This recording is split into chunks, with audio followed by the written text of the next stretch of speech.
Hello Foxy friends, welcome back to my channel, and today I'm bringing you another pattern in my scrap yarn pattern range, and today's pattern is the Asthma Puffer Sling, or the Inhaler Sling, whatever you call it. It's that little thing you use when you have asthma that you need so much and you can never find.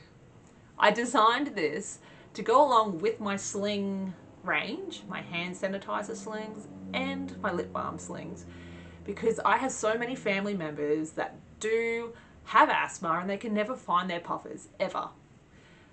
This has been really handy. They just chuck it on their bag or their school bag and they're good to go. And I've had so much amazing feedback at my latest market, because when you buy the written instructions for any of my slings, this is what you get. That's right. Aren't these display cards the cutest? I got so much feedback on how adorable these were, and people instantly knew exactly what they were. They didn't need to ask me, and they sold the best they ever have with these display cards. I've sold these slings with hand sanitizers and lip balms in them, and people just don't seem to go for it. I can't tell you why. I have no idea. The best thing about this pattern is because you can use whatever cotton you have in your stash. It's a really easy stash buster, and you can sell these things cheap as chips and you can make a really great profit off them. This pattern, compared to my other slings, is a little bit more challenging. However, don't worry, if you are a beginner and you're looking for a challenge, continue watching, because I'm going to step you through how to do it. This is a free video pattern and you can just stop and pause when you need to. I'm going to unload as many things as I can from my brain that I learned in the process of designing this pattern, so that you can get the most out of this. So let's get into it. Here you can see I've gotten an empty puffer from my sister, and I'm using this as my measurement for this pattern. I haven't done quite a lot of research in the different sizes, but from here in Australia and from what I have seen of Ventolin puffers, they all tend to look like this. So I'll show you what the size is with my measuring tape. So this is approximately 9.5 centimeters long, 4 centimeters wide at the shaft, if you will, is 2.5 centimeters wide, about the same thick. So what are we going to need to make this sling? I use 4-ply cotton. The cotton just seems to be the right texture and thickness and firmness to keep the shape. However, I have made them just with acrylic and merino 4-ply that I have lying around. It is a good stash busting pattern, but cotton is my favorite to work with. So I'm going to be using this Katia Bombay mercerized cotton. Never can say that right. It is color 2019. So this is what I'm going to be working with today. We're also going to be using this 4.25 millimeter crochet hook. We will also need a lobster clasp. Now, I believe the one I'm using is 2 centimeters wide. It's completely up to you what size lobster clasp you want to use.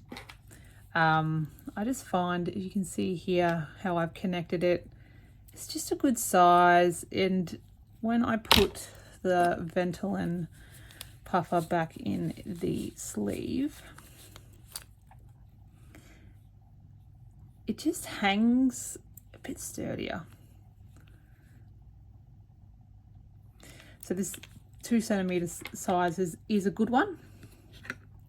You're going to need scissors, a darning needle, and of course you cannot go wrong with stitch markers. I'm going to be using these little curved safety pins just because for some reason, well, I know why, I can never find a stitch marker because I always use them and put them somewhere I shouldn't. But I'm going to use these, and you can actually use the U-shaped bobby pins if you like, if you've got them hanging around. Hey Foxy friends, Editing Kate here, just jumping in because I did forget to do a gauge swatch, or at least record that part for you. So here it is blocked, or blocking, but on the screen here you can see that I have placed the measurements. It is really important that you do meet the gauge so that you can use whatever yarn is in your stash. If you find that it's too big or too little, just change the size of the crochet hook by going up or down, and make sure it is in single crochet. It's got to be a 10 by 10 centimeter square. So I'm going to be using this 4-ply cotton in double, so it has an 8-ply consistency. The first thing we do is we're going to create a slip knot. And from here, I'm going to chain 12. And then we single crochet into the first stitch to create a loop.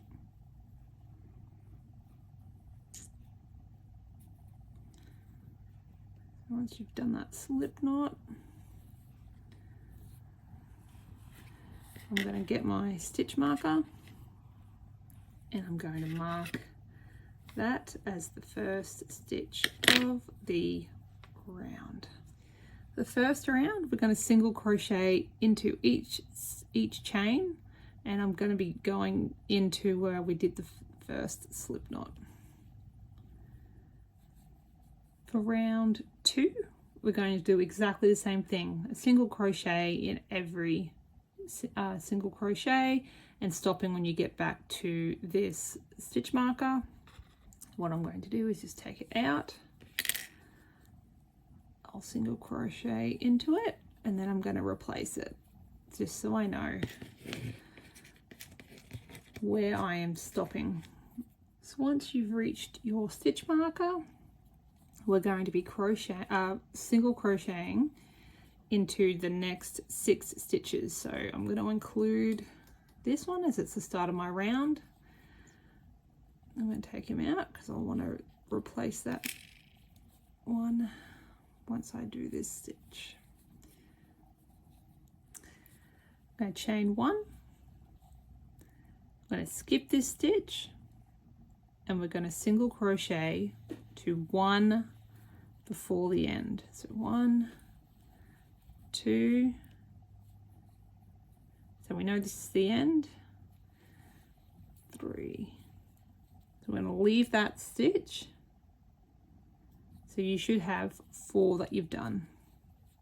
1, 2, 3, 4. Going to turn and chain 1. We're going to do the same thing again. We're going to skip you, single crochet to 1 to the last stitch, leaving the last stitch, 2.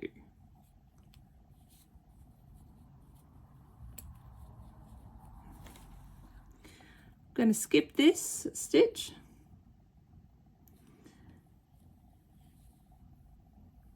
I'm going to put 2 single crochets, 1, and there's 2.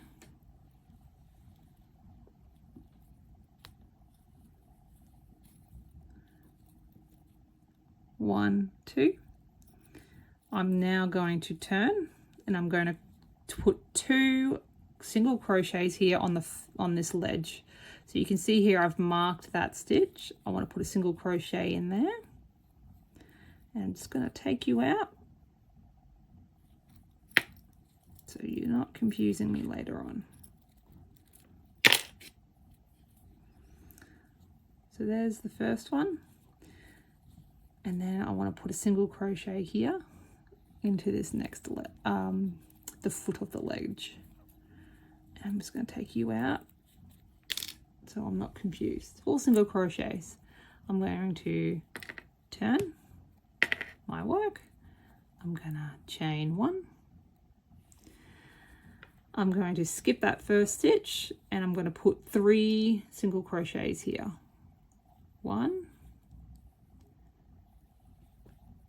2, 3.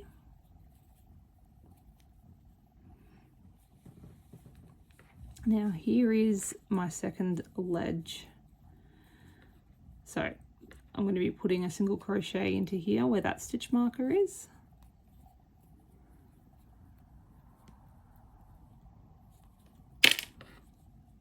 And now I need to put one into here.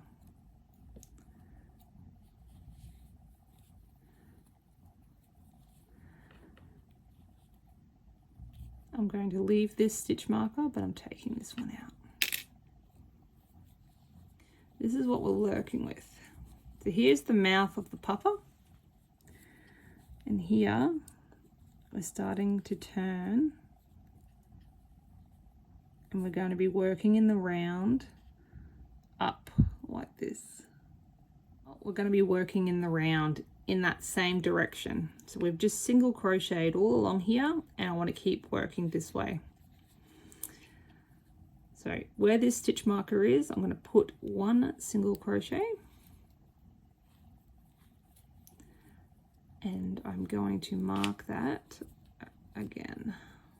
Now we need a single crochet in every stitch around. We want to skip this little one here and we want to skip that there. We want to go straight up into the single crochets from the heel. So here you can see that's my mark to say that's the start of the round. So I'm just going to go back and count. 1, 2, 3, 4, 5, 6, 7, 8, 9, 10, 11, 12, 13, 14. All right. So now if I put this down, you can see we've made the foot and the heel. I'm just going to show you what it looks like so far.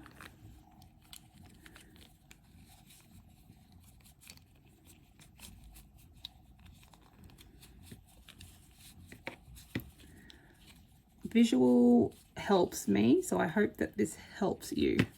So you can see here, we've made the heel, and now we're going to be working this tube part, which is whether on the home stretch or on the home run here.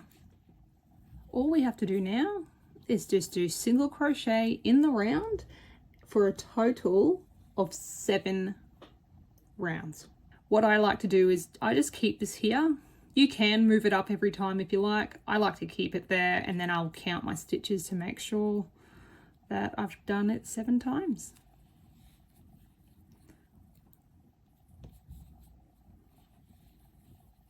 Once you've done your 7 rounds, it'll be looking something like this. And we're only 2 rounds away from finishing now. If you need to add more length, if you've measured it with your puffer and you want more length here, just keep working in the round until you're 2 rounds away from the top, because you're going to be needing to add it. We're going to add the lobster clasp on the second last row, and then we finish it off with a round of single crochet. I'm going to do 1 as my starting stitch, and we're gonna put that in. After putting in this first stitch and I've marked it, I'm going to be working 8 single crochets. So 1, 2, 3, 4, 5, 6, 7, 8.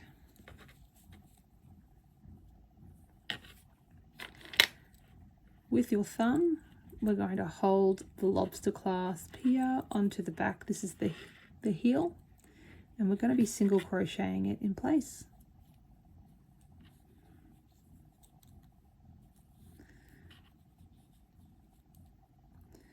I'm just going to add one more there because it just doesn't look like it's right at the back here.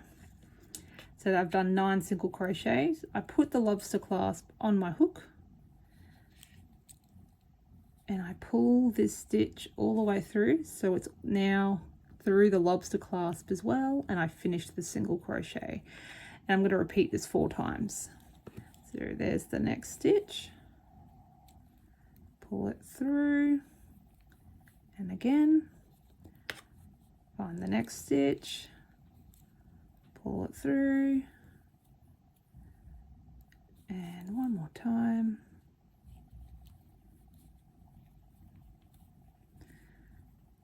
This is what it looks like once it's all the way through, and then you're left with 1 single crochet. We're on the home stretch now. This is the last round. I'm just going to leave this stitch marker here, and I'm going to single crochet in all of the single crochets just to create a finishing touch on the edge of the sling.